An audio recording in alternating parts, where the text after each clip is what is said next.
website-ka wariyaha.com waxa uu idin hayaa warbixino ka hadlaya arrimaha bulshada sida fanka saxaafadda arrimaha ku saabsan nolosha jacaylka talooyinka akhristayaasha barashada saxaafadda iyo geeraarada.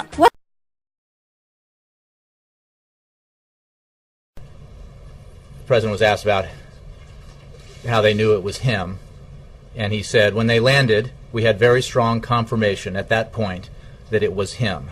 Photographs had been taken. Facial analysis indicated that, in fact, it was him. We hadn't yet done DNA testing, but at that point we were 95% sure. Question, did you see the pictures? The President, yes. Question, what was your reaction when you saw them? The President, it was him. Question, why didn't you release them? The President, we discussed this internally. Keep in mind that we are absolutely certain that this was him. We've done DNA sampling and testing, and so there is no doubt that we killed Osama bin Laden.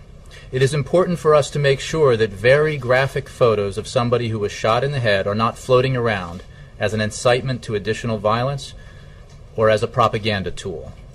That's not who we are. We don't trot out this stuff as trophies. The fact of the matter is, this was somebody who was deserving of the justice that he received. And I think Americans and people around the world are glad that he is gone.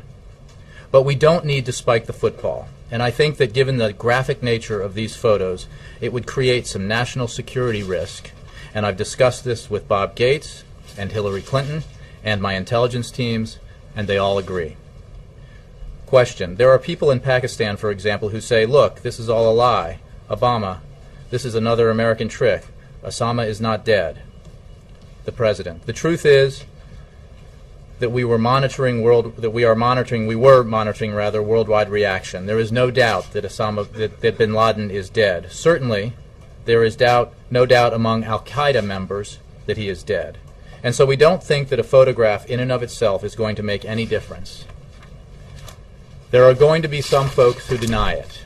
The fact of the matter is, you will not see bin Laden walking on this earth again.